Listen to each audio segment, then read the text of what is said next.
All right, hey, I'm back. I haven't preached in a while, so it's nice to preach, because I like preaching. Hey, you guys know the drill. We gotta say hi to that one special lady.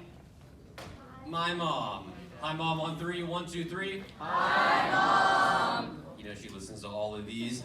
And, per the tradition, we gotta pick some colors. 2 beautiful colors today. Let's see which ones you want. All right, 1, 2, 3. Black. 1, 2, 3. Blue. It's blue. Yay! All right, and one more. It's also there's also a birthday. Janelle's birthday, our very own. You in? No, it's not. All right, you guys know the drill. 1, 2, 3. Happy birthday.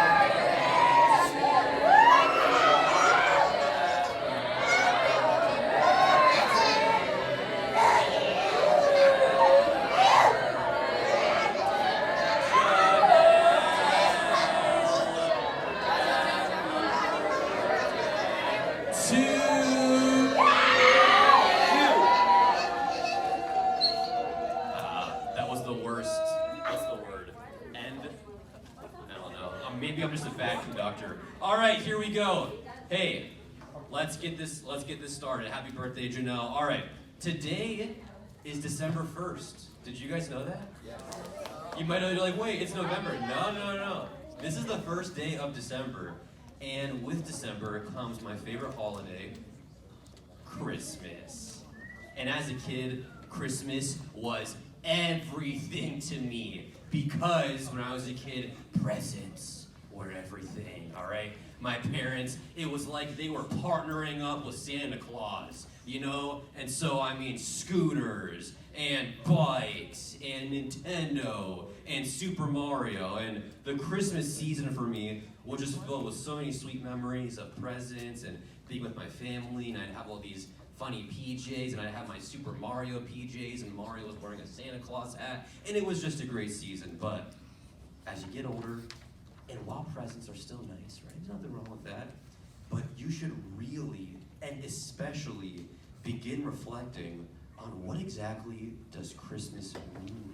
Why is this holiday such a celebration? And really, are you really thinking about Christmas in the same kind of way that God thinks about Christmas? Put it this way, what makes this Christmas season so special?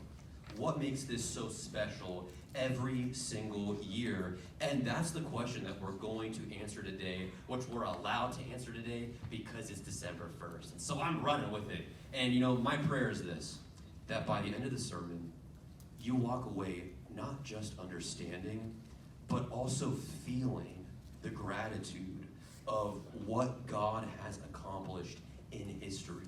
That you see the beauty of what makes this season so special, not because of presents, not because of getting time off of school or something like that, but because God has shaped history in such a way where everything was moving, where everything was rushing towards a hero, a champion, the King, Christ Jesus. And so today, we are going to cover and answer all these questions by covering the entire book of Judges. How many of you have read the whole book of Judges? Just a few. If you've never read the book of Judges, this is going to be a wild one, all right? There's going to be some crazy stuff that we are going to talk about today, and hopefully you understand why we're talking about these things. So you need to pay attention for every sermon, but this is one of them where you really need to be dialed in, because we're going to be covering some of the darkest verses in the entire Bible. And if you walk away after the sermon and go, that was crazy, why did he mention all of that? I have no clue what he was trying to say, then you failed. There's a reason why we're covering this, and because you need to see how these stories rush and demand and move towards a savior, move towards a king, all right? And really, we just need to cover one verse today, but before we can cover that verse, we need to get some context. And so you need to travel. You need to travel back in time with me all the way back. Thank goodness. I was worried that this blue didn't have any ink or whatever. Travel with me back all the way back to Genesis 12. And God is talking to this guy. And you know who he's talking to. He's old. He has a cane. His name rhymes with Flay Blam. It's Abram. That doesn't quite rhyme. But anyways, God promises this guy land. And he promises this guy that from him will come a great and mighty nation. It's a promise of a seed. And he also promises that in you, all the nations will be blessed. So God promises Abram some big ticket things, yeah? And when you fast forward, and by the time that you land in the book of Exodus, there's a problem. And the nation of Israel is like this. And they're really sad because on one hand, have they become a great nation in the book of Exodus? Yes, they're a massive nation, but are they in the right what? Are they in the right land? They need to be in the promised land, but in Exodus, what land are they in? Egypt. Is Egypt the promised land? No, and so you know how the book of Exodus goes. There's how many plagues? There's 10 plagues, and those plagues show you God's might. Those plagues show you God's power, but they also show you that God is relational. That God is relational. There's this really powerful verse in Exodus 4, verse 22, where it says that Israel is my son, my firstborn son. So powerful because what you see in the book of Exodus is that the same kind of love that a parent has for their child, the same kind of love that a father has for his son, where a father will cradle his son in his arms and just go, I love you unconditionally, and no matter what, and I'll do whatever I can for you. That's the kind of love that God has for the nation of Israel. And so as you come to a close on the book of Exodus, and you come to the book of Leviticus, the key word in Leviticus is holy. The key idea, let me fix this really quick.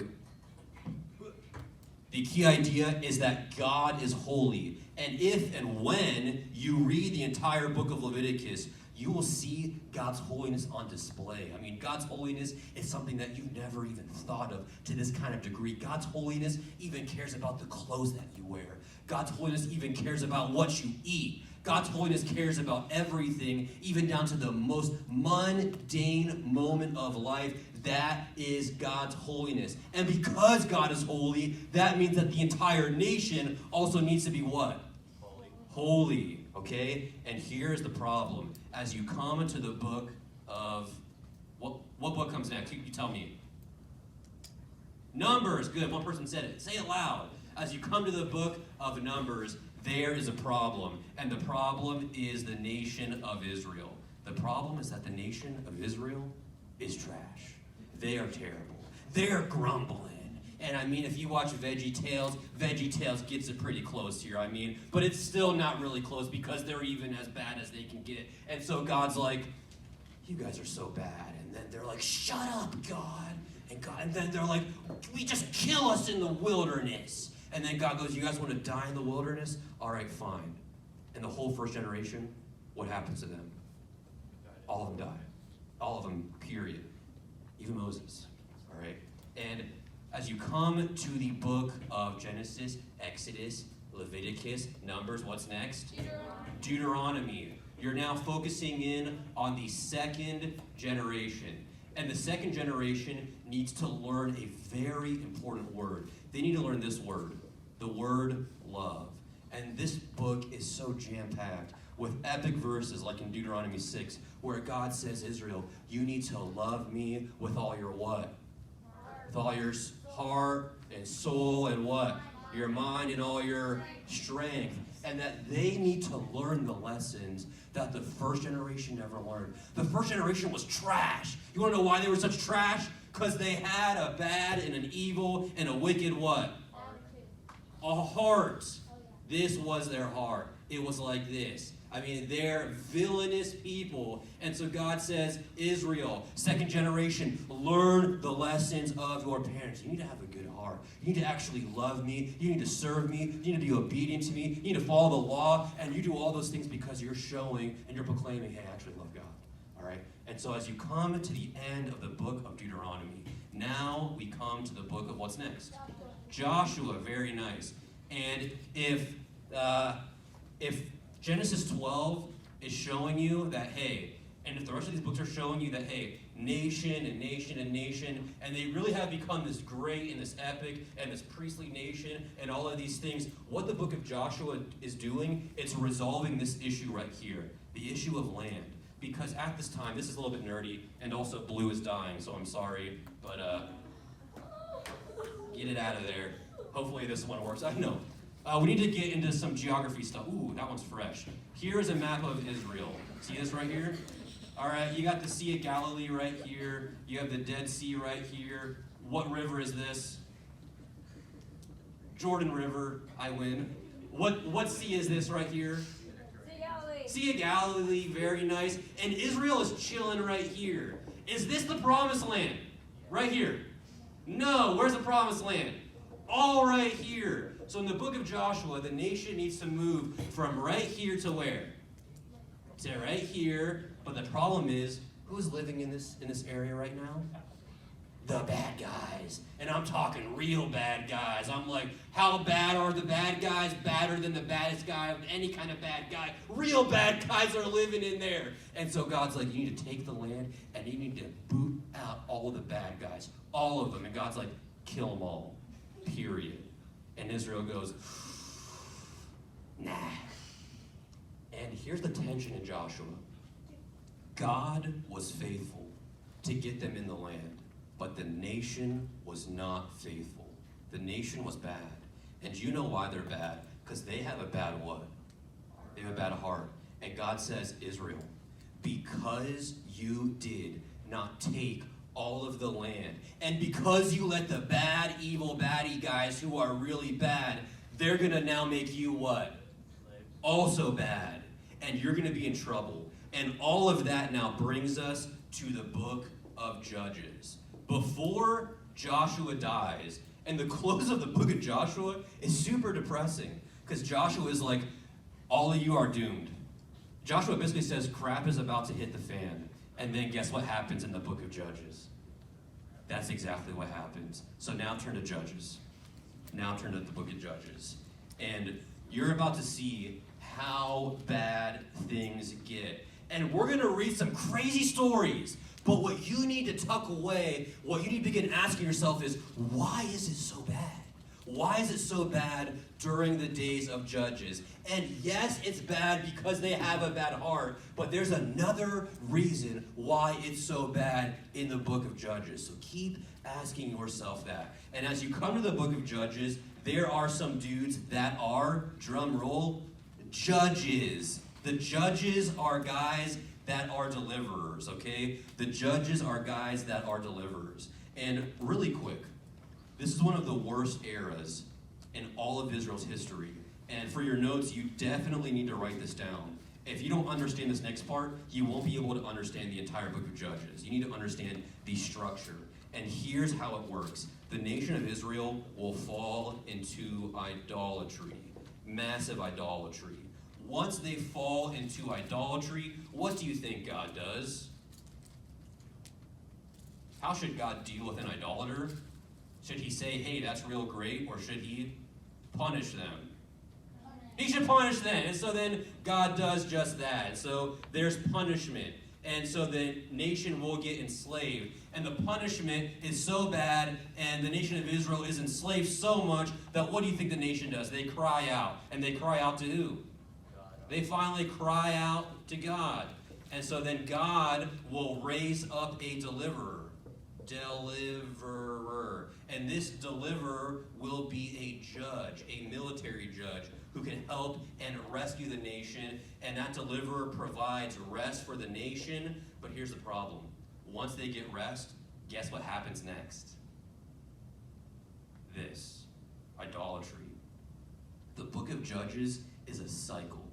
The book of Judges is a cycle where the nation of Israel is idolatrous and wicked and sinful, and God goes, ugh, all right, I'm going to punish you. That way you stop doing that. And then they're like, oh, what? God, let's do it. And then God's like, all right, I'll give you this judge. And then there's some rest, and then they're back to square one.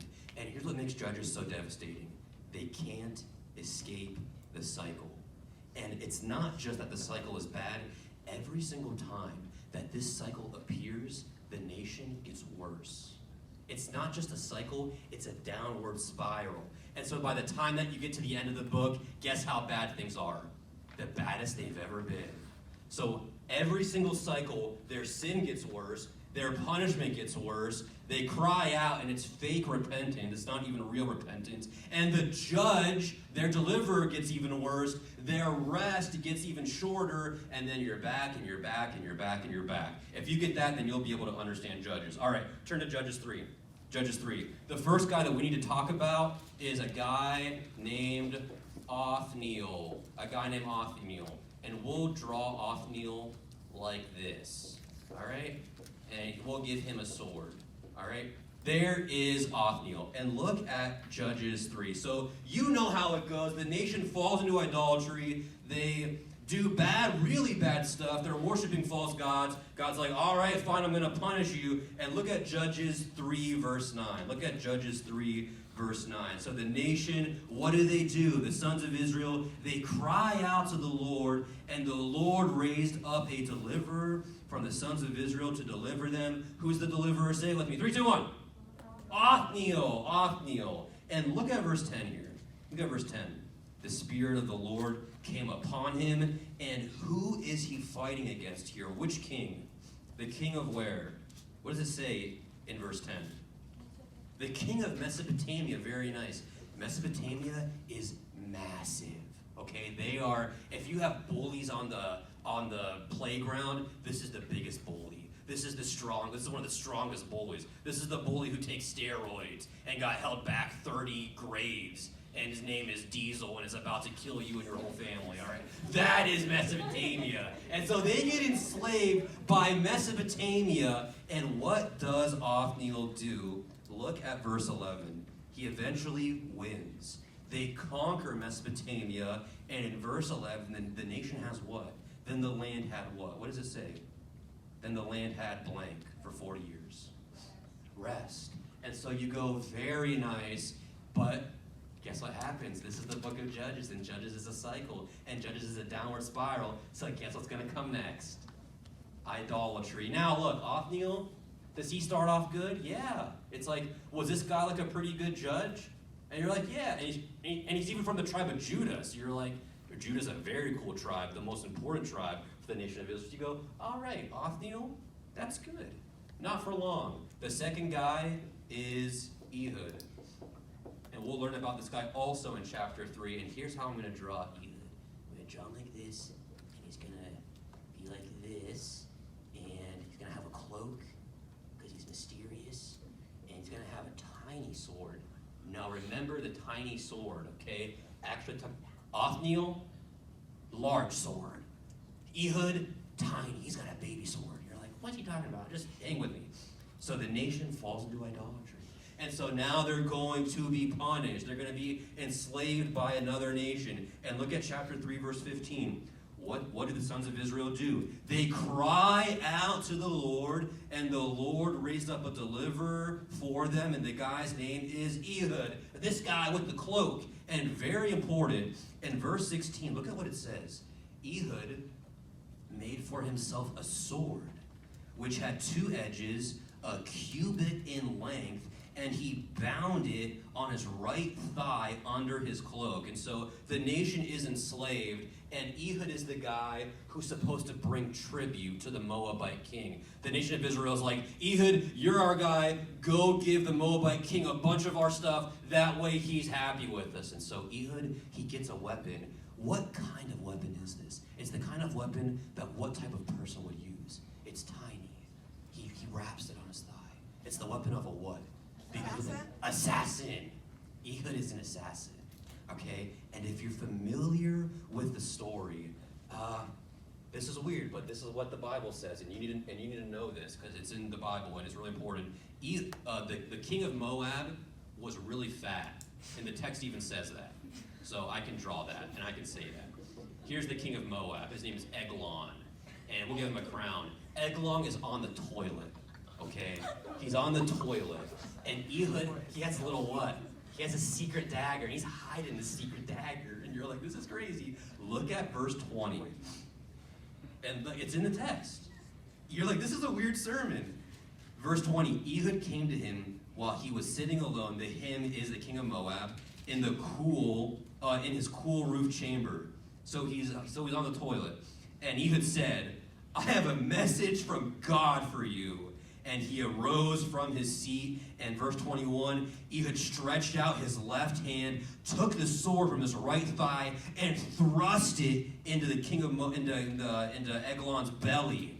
And the handle also went in after the blade, and the fat closed over the blade, for he did not draw the sword out of his belly. And then refuse came out, and you know what refuse is, it's feces. And so Ehud's like, surprise, you're on the toilet. And then he takes his dagger, he slams it in here, his fat closes over the dagger, and then he drops down and he dies, and it smells really bad. And then the nation of Israel conquers the Moabites.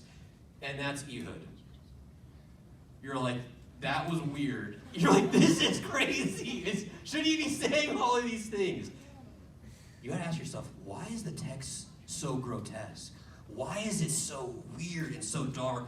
Because the era is dark. Because the era is weird. Was Ehud honorable or was he disgraceful? And you know, this is disgraceful. This is not the same type of good battle, honorable battle tactics as Othniel. And so you're seeing the nation decline, and that is Ehud. The next guy that when you talk about, the third guy, is the guy named Barak. A guy named Barak. And this is in Judges 4 and 5. Turn there. Turn to Judges 4. And you know how this goes. The nation falls into idolatry. And so God goes, all right, I'm going to punish you. And so the nation, they cry out to God. And God raises up this guy named Barak. And we need to draw Barak like this. And this is an important drawing. He has a bunch of tears. You need to know that Barak is a big baby. All right?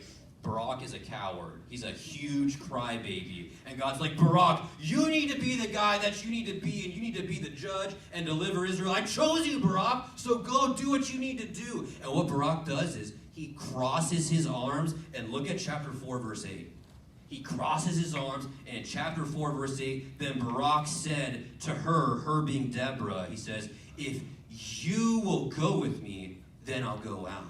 But if you will not go with me, then I will not go. Barak's like, I'm only going to go to war if Deborah the prophetess comes with me. Because I need to have her. I'm too scared. I'm too weak. I need Deborah. Give me Deborah. It's all about Deborah. I'm a big crybaby, and I won't go. I refuse to go. And so you know what Deborah tells him? The honor of the victory, it's not going to go to you, Barak, because you're a big baby. And you don't deserve any of the honor. Instead, the honor will go to someone else. And as you keep reading the story, look at verse 21. The nation is under attack, and they end up winning parts of the battle. And in verse 21, there's a guy named Sisera. Sisera he's the army general of the evil nation that's trying to hurt Israel, okay? And there's this woman named Yael. Do you guys see this in verse 21 or Jael? So verse 21, chapter 4, verse 21. Jael, Heber's wife, took a tent peg and seized a hammer in her hand and went secretly to him being Sisera, that evil military leader of the other nation. And listen to what she does. She drove the peg into his temple, and it went through into the ground, for he was sound asleep and exhausted. So if you're like, what just happened? This is what happened. There's a woman named Yael, and she ends up hiding this guy, this evil guy named Sisera, under the rug, all right? And while he's sleeping, there's the sleeping. What she does is she takes a tent peg, triangle body, because this is a lady, and she takes it and she hammers it through him. And he dies. And now the honor of the victory goes to this woman instead of who? Barak. And what you're seeing in this section is a total failure of leadership. That the men in Israel, are they supposed to be leaders? Yeah. Is Barak supposed to be a leader? Yeah, but he's such a coward that now the women are rising up and they're like, you guys are trash. We can be better men than you, and we can do what you guys aren't doing. And so all of this is showing you how shameful the guy Barak is. And you're like, this is crazy dark. This is a dark time. That's exactly what you should be thinking. But now you'd be asking yourself, why is it so dark? Why are we talking about tent pegs? Why are we talking about a tent peg being driven through a temple?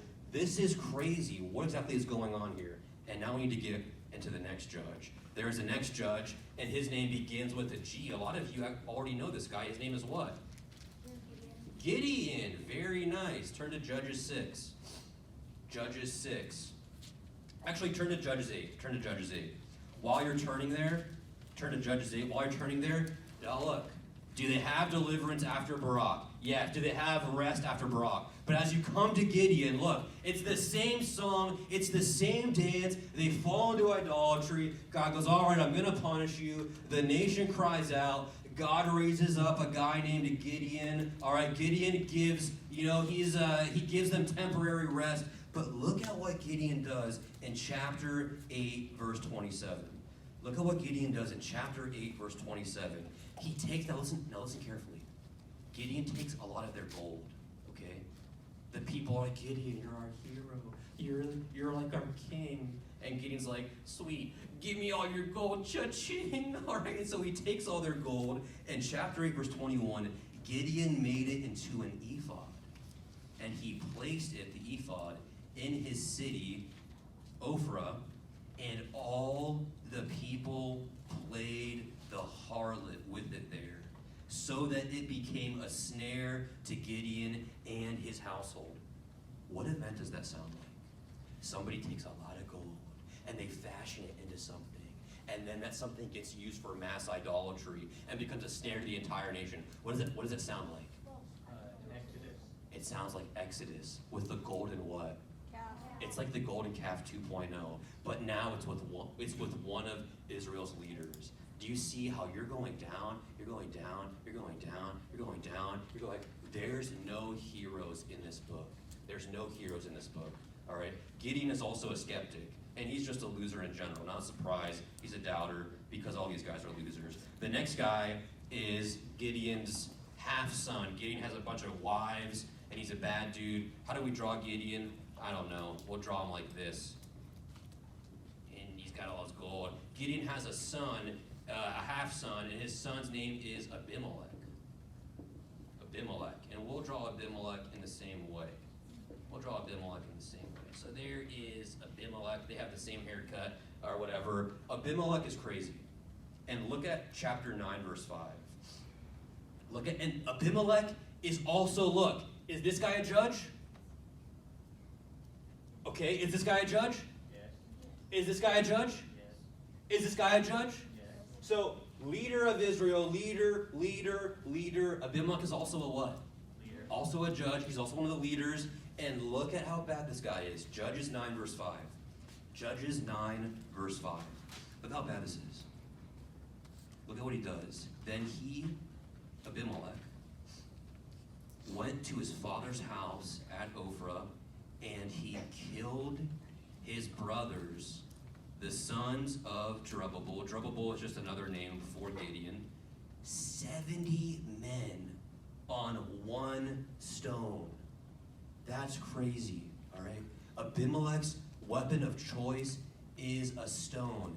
And he takes the same stone, and he uses that to kill not one, not two, not three, not 10, not 20, not 30, not 40, not 50, not 60, 70. Also, that shows you Gideon had a lot of wives, okay?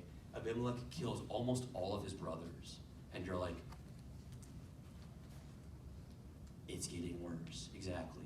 And so you move from Abimelech, and the next guy that you move to is a guy, anybody know? It's anybody? Jephthah, very nice. I'm not sure how to draw Jephthah. We'll give him a beard. He needs to have angry eyebrows. And we can't get into the story of Jephthah too much. I'm almost positive that I spelled that wrong because I'm really bad at spelling. There probably should be an H there. I'm not sure. Jephthah in Judges 11 he burns his daughter alive. Okay? That's how bad it is. Okay? And after Jephthah comes another guy, and one of the final judges, you know, his name rhymes with Flamson. Samson. Which means Samson's actually the worst of all those guys. Samson is a womanizer. God gives him all this great strength. He gets his eyes gouged out. And you know how the story goes. But you're seeing failure, failure, failure, failure, failure. Darkness, darkness, darkness, darkness. One guy is sacrificing his own daughter with fire, all right? This is some crazy, this is some wild, this is some outlandish stuff. And it only gets worse. Whenever you get to Judges 17 through 21, I have been, in my mind, debating talking about these chapters. And for the sake of not getting a bunch of angry parent emails or whatever, I'm not sure. But if you ever read these chapters, which you should eventually, what you'll find out is that all the stuff that you saw and read right here, that's nothing compared to these chapters. If you thought that these chapters were bad, these chapters right here are tame compared to the final closing chapters of Judges. And all of this must bring you to ask the question, why is it so bad in the era of the Judges? And now we're ready for our final text. Turn to Judges 21. Turn to Judges 21. Now we're ready for the final text. And this is all just to get to this one text. This is the only text that we need to cover today. Why did he say all of this stuff? Why did Jared talk about all these crazy stories of this guy in the toilet, or the coward Barak, or the tent peg Jael lady, or Gideon in his idolatry, or Abimelech murdering 70 of his brothers, or Jephthah burning his daughter alive, or Samson? Why do we cover all this stuff? Why is the era so dark? Why are things the way that they are in the book of Judges? This is why. Final chapter, final verse, Judges 21, verse 25. In those days, there was no king in Israel. Everyone did what was right in his own eyes. Here's what the book of Judges does. It forces you to understand, and it forces you to see that all of history has been designed and structured and organized in such a way that a king is a necessity, that Israel has to have a king. And if there is no king, then it'll just always be this all the time, and we'd all be toast. And it's not just that Israel needs a king, the world needs a king. The king is absolutely critical.